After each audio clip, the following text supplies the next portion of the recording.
Daniel 7 verses 1 to 28. Daniel's dream of four beasts.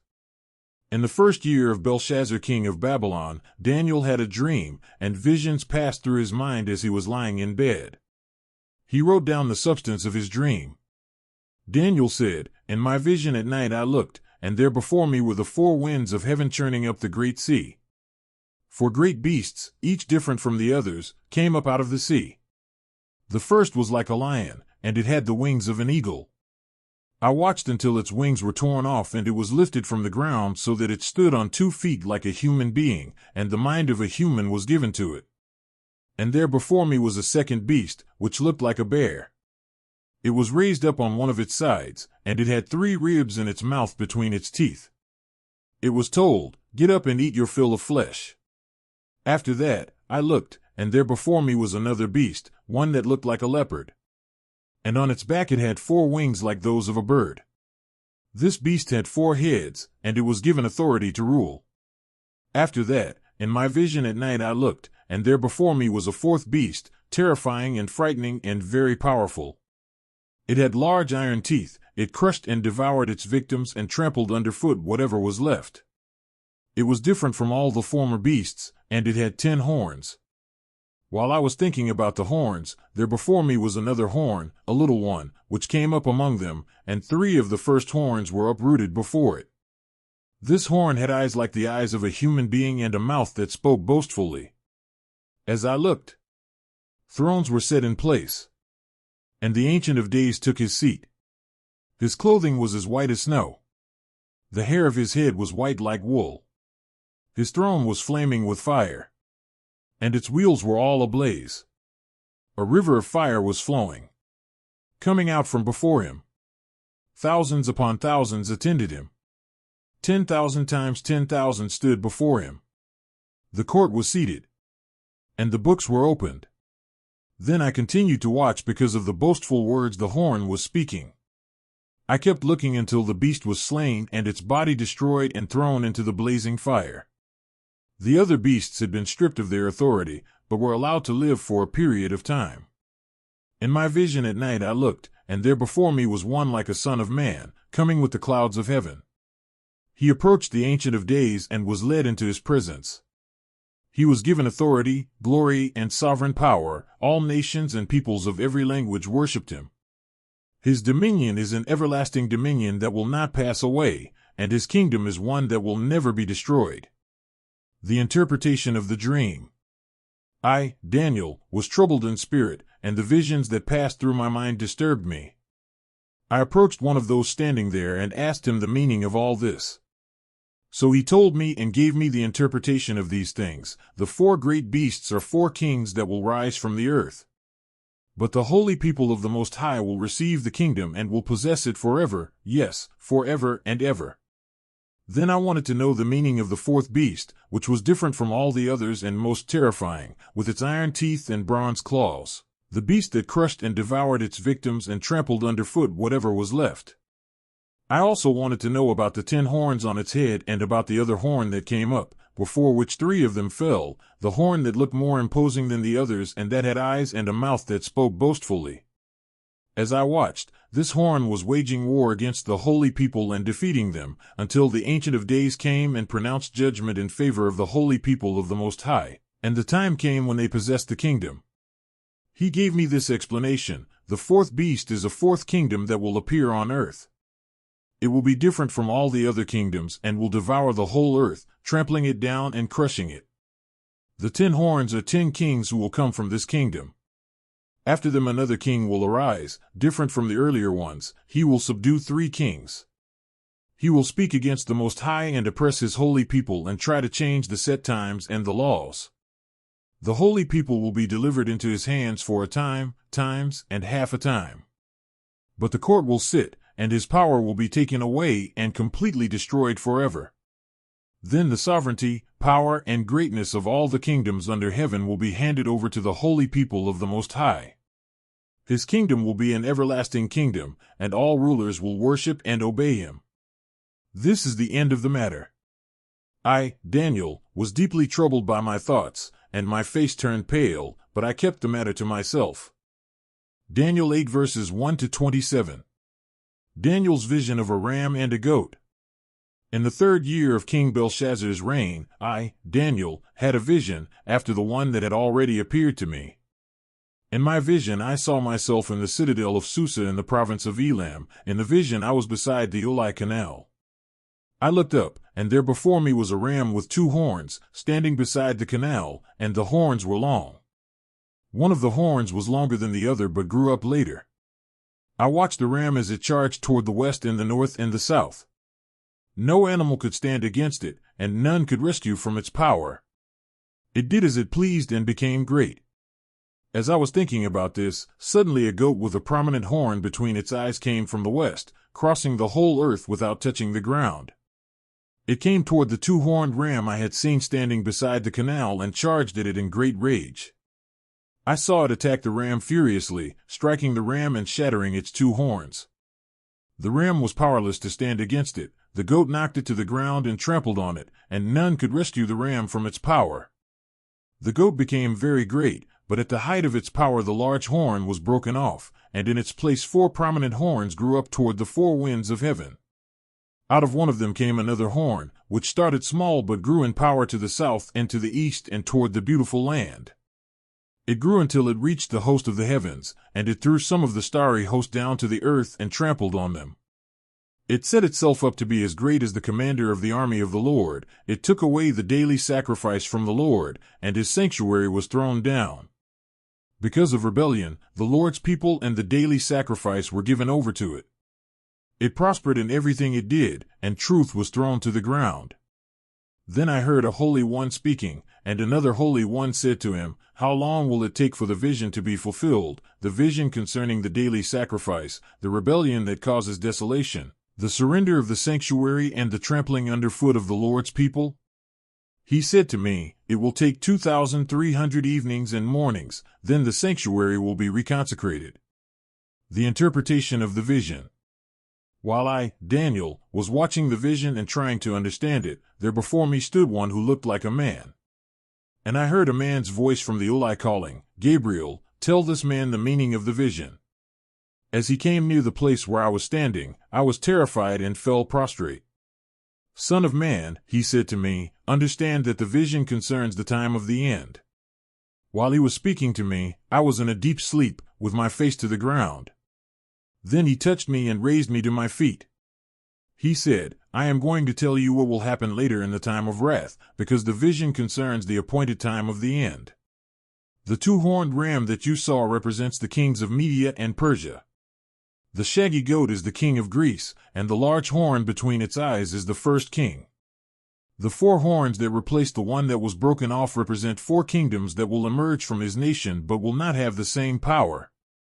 In the latter part of their reign, when rebels have become completely wicked, a fierce-looking king, a master of intrigue, will arise. He will become very strong, but not by his own power. He will cause astounding devastation and will succeed in whatever he does. He will destroy those who are mighty, the holy people. He will cause deceit to prosper, and he will consider himself superior. When they feel secure, he will destroy many and take his stand against the Prince of Princes. Yet he will be destroyed, but not by human power. The vision of the evenings and mornings that has been given you is true, but seal up the vision, for it concerns the distant future." I, Daniel, was worn out. I lay exhausted for several days. Then I got up and went about the king's business. I was appalled by the vision, it was beyond understanding. Daniel 9 verses 1 to 27. Daniel's prayer. In the 1st year of Darius son of Xerxes, a Mede by descent, who was made ruler over the Babylonian kingdom, in the 1st year of his reign, I, Daniel, understood from the Scriptures, according to the word of the Lord given to Jeremiah the prophet, that the desolation of Jerusalem would last 70 years. So I turned to the Lord God and pleaded with him in prayer and petition, and fasting, and in sackcloth and ashes. I prayed to the Lord my God and confessed, "Lord, the great and awesome God, who keeps his covenant of love with those who love him and keep his commandments, we have sinned and done wrong. We have been wicked and have rebelled, we have turned away from your commands and laws. We have not listened to your servants the prophets, who spoke in your name to our kings, our princes, and our ancestors, and to all the people of the land.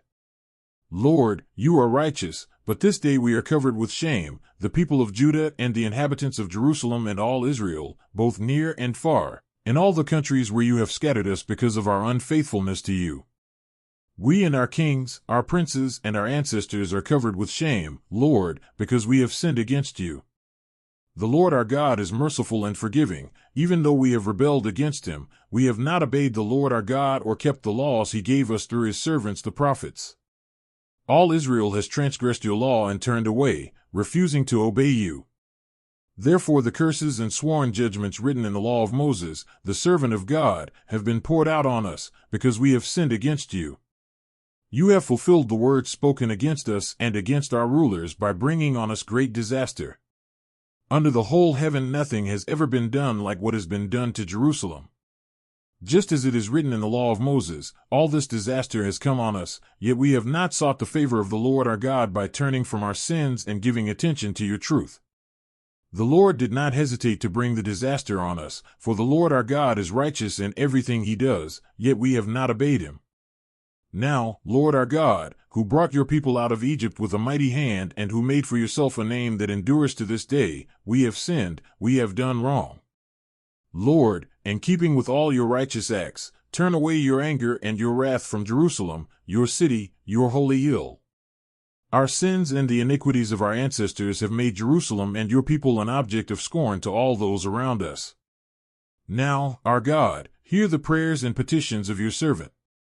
For your sake, Lord, look with favor on your desolate sanctuary. Give ear, our God, and hear, open your eyes and see the desolation of the city that bears your name. We do not make requests of you because we are righteous, but because of your great mercy. Lord, listen. Lord, forgive. Lord, hear and act. For your sake, my God, do not delay, because your city and your people bear your name. The 77s. While I was speaking and praying, confessing my sin and the sin of my people Israel and making my request to the Lord my God for his holy hill, while I was still in prayer, Gabriel, the man I had seen in the earlier vision, came to me in swift flight about the time of the evening sacrifice. He instructed me and said to me, Daniel, I have now come to give you insight and understanding. As soon as you began to pray, a word went out, which I have come to tell you, for you are highly esteemed. Therefore, consider the word and understand the vision. 77s are decreed for your people and your holy city to finish transgression, to put an end to sin, to atone for wickedness, to bring in everlasting righteousness, to seal up vision and prophecy, and to anoint the most holy place. Know and understand this, from the time the word goes out to restore and rebuild Jerusalem until the Anointed One, the ruler, comes, there will be 7 sevens and 62 sevens. It will be rebuilt with streets and a trench, but in times of trouble. After the 62 sevens, the Anointed One will be put to death and will have nothing. The people of the ruler who will come will destroy the city and the sanctuary. The end will come like a flood, war will continue until the end, and desolations have been decreed. He will confirm a covenant with many for 1 7. In the middle of the 7 he will put an end to sacrifice and offering.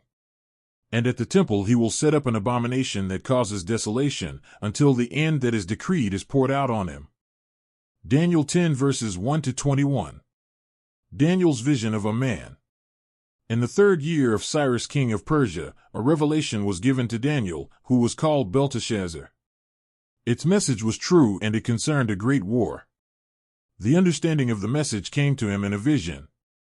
At that time I, Daniel, mourned for 3 weeks. I ate no choice food, no meat or wine touched my lips, and I used no lotions at all until the 3 weeks were over. On the 24th day of the 1st month, as I was standing on the bank of the great river, the Tigris, I looked up, and there before me was a man dressed in linen, with a belt of fine gold from up his around his waist. His body was like topaz, his face like lightning, his eyes like flaming torches, his arms and legs like the gleam of burnished bronze, and his voice like the sound of a multitude. I, Daniel, was the only one who saw the vision. Those who were with me did not see it, but such terror overwhelmed them that they fled and hid themselves. So I was left alone, gazing at this great vision. I had no strength left, my face turned deathly pale, and I was helpless. Then I heard him speaking, and as I listened to him, I fell into a deep sleep, my face to the ground. A hand touched me and set me trembling on my hands and knees. He said, "Daniel, you who are highly esteemed, consider carefully the words I am about to speak to you, and stand up, for I have now been sent to you." And when he said this to me, I stood up trembling. Then he continued, "Do not be afraid, Daniel. Since the first day that you set your mind to gain understanding and to humble yourself before your God, your words were heard, and I have come in response to them. But the prince of the Persian kingdom resisted me 21 days. Then Michael, one of the chief princes, came to help me, because I was detained there with the king of Persia. Now I have come to explain to you what will happen to your people in the future, for the vision concerns a time yet to come." While he was saying this to me, I bowed with my face toward the ground and was speechless. Then one who looked like a man touched my lips, and I opened my mouth and began to speak. I said to the one standing before me, "I am overcome with anguish because of the vision, my Lord, and I feel very weak. How can I, your servant, talk with you, my Lord? My strength is gone and I can hardly breathe." Again the one who looked like a man touched me and gave me strength. "Do not be afraid, you who are highly esteemed," he said. "Peace. Be strong now, be strong." When he spoke to me, I was strengthened and said, "Speak, my Lord, since you have given me strength." So he said, "Do you know why I have come to you? Soon I will return to fight against the prince of Persia, and when I go, the prince of Greece will come, but first I will tell you what is written in the book of truth. No one supports me against them except Michael, your prince." Daniel 11 verses 1 to 45. And in the first year of Darius the Mede, I took my stand to support and protect him. The kings of the south and the north. Now then, I tell you the truth, 3 more kings will arise in Persia, and then a 4th, who will be far richer than all the others. When he has gained power by his wealth, he will stir up everyone against the kingdom of Greece. Then a mighty king will arise, who will rule with great power and do as he pleases. After he has arisen, his empire will be broken up and parceled out toward the 4 winds of heaven. It will not go to his descendants, nor will it have the power he exercised, because his empire will be uprooted and given to others. The king of the south will become strong, but one of his commanders will become even stronger than he and will rule his own kingdom with great power. After some years, they will become allies. The daughter of the king of the south will go to the king of the north to make an alliance, but she will not retain her power, and he and his power will not last. In those days she will be betrayed, together with her royal escort and her father and the one who supported her. One from her family line will arise to take her place. He will attack the forces of the king of the north and enter his fortress. He will fight against them and be victorious.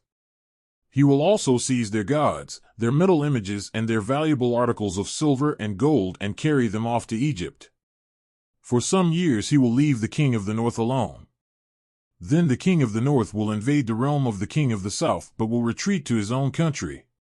His sons will prepare for war and assemble a great army, which will sweep on like an irresistible flood and carry the battle as far as his fortress.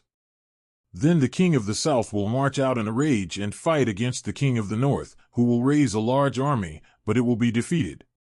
When the army is carried off, the king of the south will be filled with pride and will slaughter many thousands, yet he will not remain triumphant.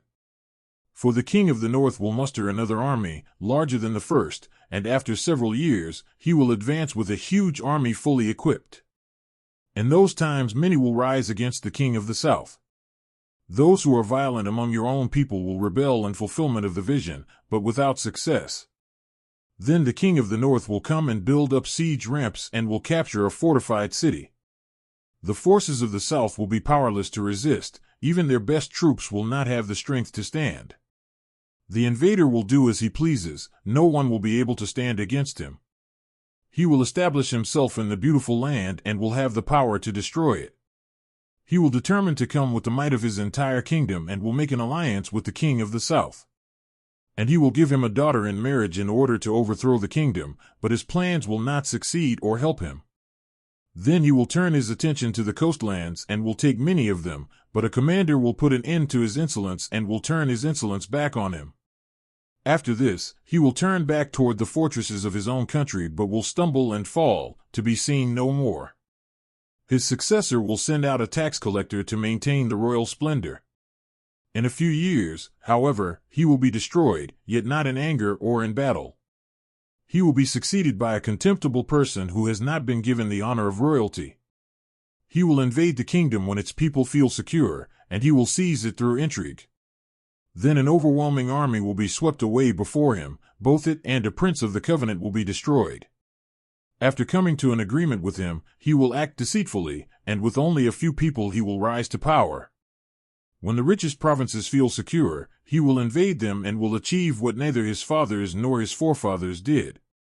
He will distribute plunder, loot, and wealth among his followers. He will plot the overthrow of fortresses, but only for a time. With a large army he will stir up his strength and courage against the king of the south. The king of the south will wage war with a large and very powerful army, but he will not be able to stand because of the plots devised against him. Those who eat from the king's provisions will try to destroy him, his army will be swept away, and many will fall in battle. The two kings, with their hearts bent on evil, will sit at the same table and lie to each other, but to no avail, because an end will still come at the appointed time. The king of the north will return to his own country with great wealth, but his heart will be set against the holy covenant. He will take action against it and then return to his own country. At the appointed time he will invade the south again, but this time the outcome will be different from what it was before. Ships of the western coastlands will oppose him, and he will lose heart. Then he will turn back and vent his fury against the holy covenant. He will return and show favor to those who forsake the holy covenant. His armed forces will rise up to desecrate the temple fortress and will abolish the daily sacrifice. Then they will set up the abomination that causes desolation. With flattery he will corrupt those who have violated the covenant, but the people who know their God will firmly resist him. Those who are wise will instruct many, though for a time they will fall by the sword or be burned or captured or plundered. When they fall, they will receive a little help, and many who are not sincere will join them. Some of the wise will stumble, so that they may be refined, purified, and made spotless until the time of the end, for it will still come at the appointed time. The king who exalts himself. The king will do as he pleases. He will exalt and magnify himself above every god and will say unheard of things against the God of gods. He will be successful until the time of wrath is completed, for what has been determined must take place. He will show no regard for the gods of his ancestors or for the one desired by women, nor will he regard any god, but will exalt himself above them all. Instead of them, he will honor a god of fortresses, a god unknown to his ancestors he will honor with gold and silver, with precious stones and costly gifts. He will attack the mightiest fortresses with the help of a foreign god and will greatly honor those who acknowledge him. He will make them rulers over many people and will distribute the land at a price.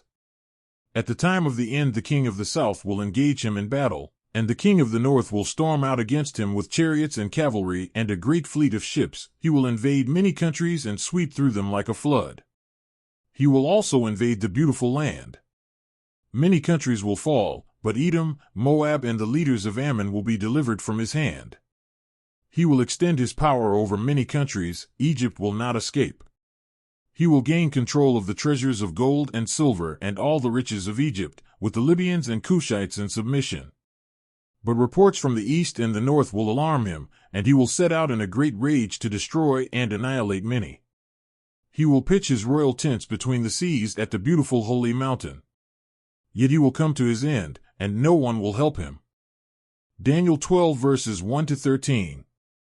The End Times. At that time Michael, the great prince who protects your people, will arise.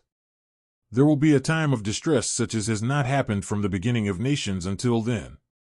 But at that time your people, everyone whose name is found written in the book, will be delivered.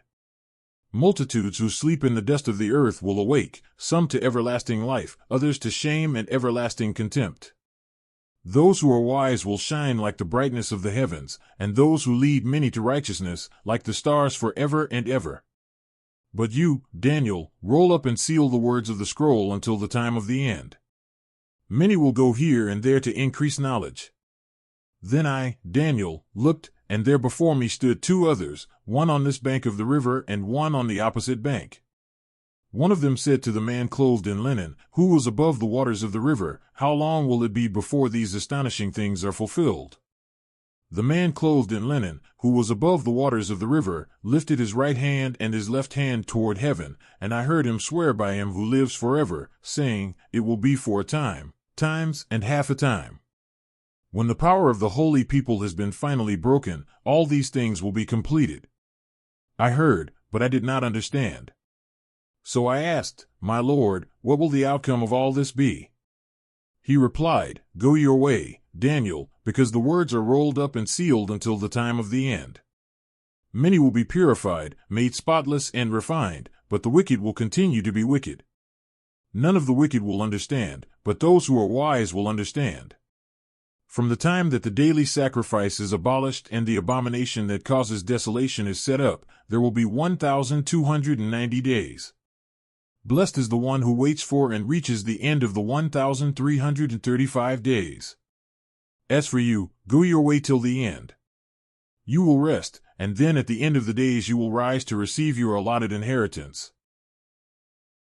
May the peace that surpasses all understanding guard your heart and your mind. May you walk confidently, strengthened and surrounded by God's care in every step. Until next time, and may grace always accompany you.